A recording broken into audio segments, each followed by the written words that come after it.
ያፌት ኤፍራታን አገታ። ስልክም እንዳትጠቀም ስልኳን ቀምቶ በቤት ውስጥ ቆልፎ ከሰራተኛ ጋር አስቀምጧታል።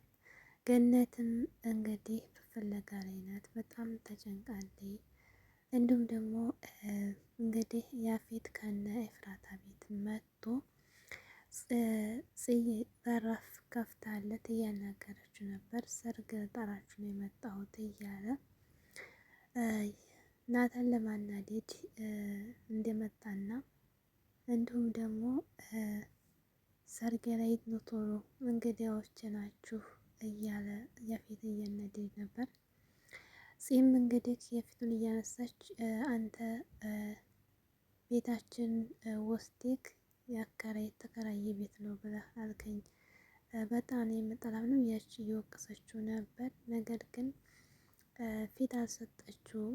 እናታም ደግሞ በጣም ውስጡ ቢነካም ደግሞ እሱ ፊት እንድትበድልና እንድትሸነፍ ማድረግ አልፈለገም ማለት ነው።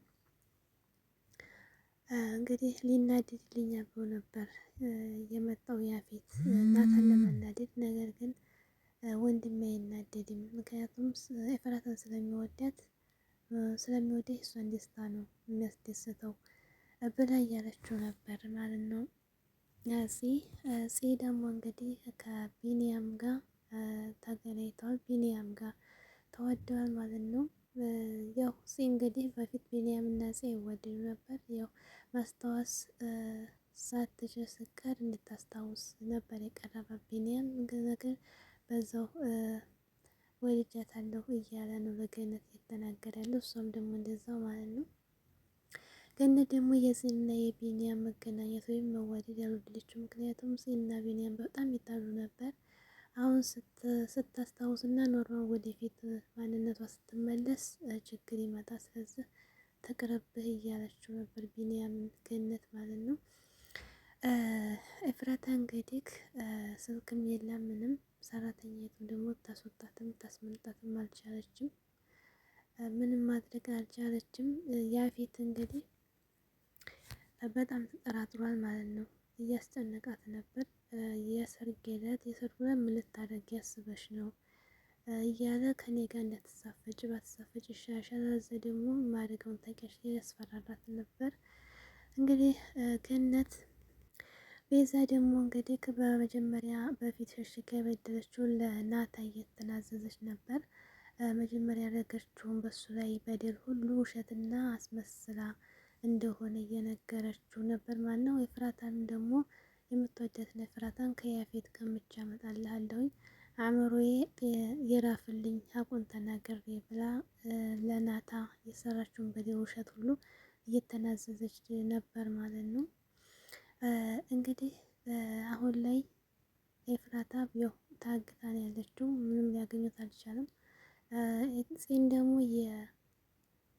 የያፌት እንግዲህ ዘመድ የሆነ ወይም ደግሞ የዳግም ጓደኛ ይወዳታል ማለት ነው። እንግዲህ እሱና ደግሞ ማነው ቢኒያም እየተጣሉ ነበር ማለት ነው። ያፌትም ደግሞ ፂን እወዳታለሁኝ ያክስቱ ልጅ ወድጃታለሁና አቅርብልኝ ቢል አንቆት ነበር ማለት ነው። ያፌት የሴቶቹን በሙሉ የሚወደው ስንቱን ነው የሚወደው? ጉድ እኮ ነው። ከአንድ ቤት ሁለት ሶስት ቤዛን አለ ኤፍራታን አለ ደግሞ ፂን ሶስቱን በአንድ ምን እያለ ነው እንዴ? ሴቶቹ የሁላ ነው እንደሚሆን የሚወደው። ያፌትስ ባሰ ከፋ ማለት ነው። እንግዲህ ገነትም እና ኤፍራታ ከቤዛ ቤት ወጥታለች። አሁን ላይ ቤዛ ብቻዋን ናት ያለችው። ማነው ፂና ናታም ቀስ ብለው ይወጣሉ እያለች ከራሷ ጋር እያለቀሰች ነበር እንግዲህ ቤዛ ማለት ነው።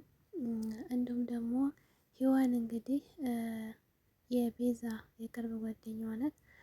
እንግዲህ ብዙ ነገር አድርጋለታለች። ሀታ ናታን የመስተፋቅር እንድታረግ ያገዘቻት እሷ ነበረች።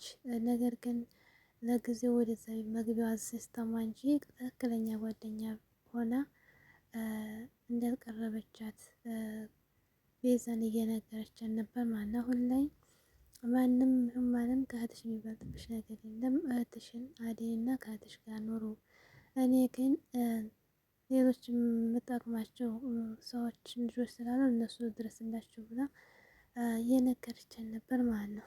እንዲሁም ደግሞ እኔ የቀረብኩሽ አንቺ ሰው ታምያለሽ ቤዛ፣ እኔ ጓደኛ አድርጌ ሳይሆን የቀረብኩሽ ማግኘት ያለብኝን ነገር ለማግኘት ነበር። ለዛ ደግሞ ይቅርታ ብላ እንግዲህ ይቅርታ ከእግሯ ስር ወድቃ ይቅርታ አድርግልኝ ብላት ወደ የምትሄድበት ሰዓት ተነግራት ከኤፍራታ ጋር ተስማምታችሁ ኑሩ፣ ምንም ቢሆን ሁሉም ሀጅ ነው፣ እህትሽ ተጎንሽ አድርጊያት፣ ድረሽላት፣ አትጨካከኑ ብላ አስጠንቅቃት ሄደች ማለት ነው። እንግዲህ በስተመጨረሻ ቤዛ ራሷን ነጻ አድርጋ ኤፍራታን እና ናታን ለማገናኘት እየመከረችው ነበር። ተንቀሳቀስ፣ ዝም አትበል፣ ኤፍራታ ከአንተ ሌላ ማንም ልታፈቅር አትችልም፣ የሆነ አጣብቂ ውስጥ ገብታ ነው እያለች ራሱ ቤዛ እየጨቀጨቀችው ነበር ማለት ነው። እሱም ደግሞ እስቲ የምታውቂው ነገር ካለ ቤዛ ንገሪኝ እያላን ነበር። ምንም አላውቅም፣ ግን የኤፍራታን ስለማውቃት ነው መጽዋት እየከፈለች እንጂ አንተን ጠልታ ሌላ ወንድ ወዲያ አይደለም እያለች እና ተጋፈጥ፣ ሁሉን ነገር ተጋፈጥ እያለች ነበር። እንዲሁም ደግሞ ያፌትን ደግነት እየነገራን ነበር። ያፌት ግን ቤዛ እንደዚህ የተስተካከልሽው እንዴት ነው? የመጀመሪያ ቤዛ አይደለችም ሲላት እስር ቤት እንደተቀጣች እና እስር ቤት ትምህርት እንደወሰደች እየነገረችው ነበር። እንደዚህ መስቤ ሰው የሚቀየር ከሆነ ያፌትን አሳስረ ነው ጥሩ ሰው ከሆነ እንደዛ ቢሆን ይላል ማለት ነው።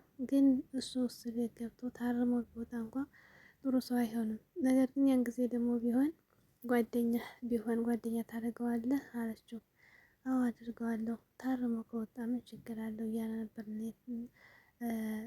እያለት ነበር ማለት ነው።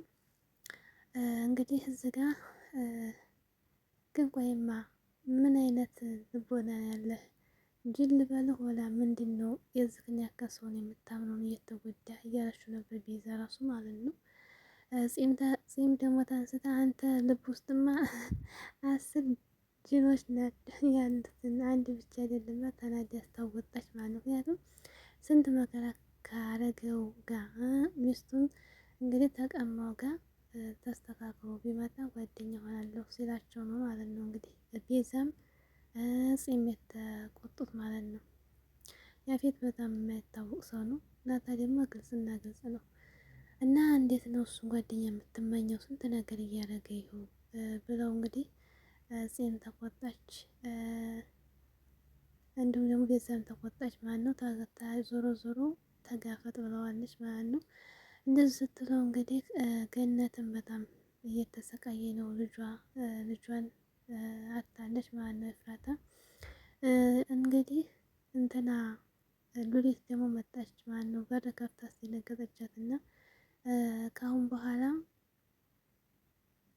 በኋላ እንግዲህ ኤፍራታ የምትባል ወደ ህይወታችን አትገባም። ሁለተኛ ደግሞ ገነት የምትባለውን የኤፍራታ እናት እንደሆነች እየነገረቻት ነበር ማለት ነው። ግን ቤዛ ማመን አቃታት። እንዴት ነው ይሄን ነገር ከየት ነው የምታመጪው? የማይታመን ነገር እያለቻት ነበር እየነገረቻት ነበር። ባለሽን ጠይቂ እኔን ካላመንሽ እንግዲህ እያለቻት ነበርና ገነትን ደግሞ እንደምትጎዳት እየነገረቻት ነበር። ገነት ከዚህ ቤት ወጥታ ዋዟን ጠቅልላ ስትላት ለምን ትመጣታለች? ዋጋ አስከፍላታለሁ እስከዛሬ የበደለችኝ ሁሉ እያለች ነበር ሉሊት ማለት ነው። እና እንግዲህ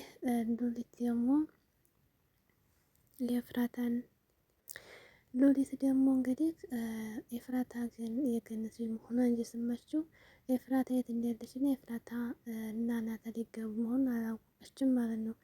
እና ኤፍራታ ይህን ሰምታ ነው እንዴት ቤት ወጣችሁ ስትላት የት ናት ኤፍራታ ስትላት ያፌት ጋር ናት። ያፌት ጋር ምን ትሰራለች እሷ ስትላት ደግሞ ሊገቡ ነው በቅርብ ስትላት ከዚያ በኋላ ራሷን ስታወደቀች ሉሊት ማለት ነው። እና ሉሊት ደግሞ ያፌትን ተወደዋለች እንደሆነስ ምንድን ነው እንደማፈልጋ ነው ሉሊትን እንትና ኤፍራታና እንትና ሲገቡ የደነገጠችው ማለት ነው። እንግዲህ ቢኒያም ሰርጉን ለመበጥበጥ አቅዷል። ናታም ደግሞ ሰርጉን ለማስቀረት አቅደዋል። ሰርጉ ይቀራል ማለት ነው ለማበጠፍ ሁላቸውም ለማስቀረት እንትን ብለዋል። ኤፍራታና ያፌት አይጋቡም። እንግዲህ ቀጣውን በጉት እንጠብቃለን።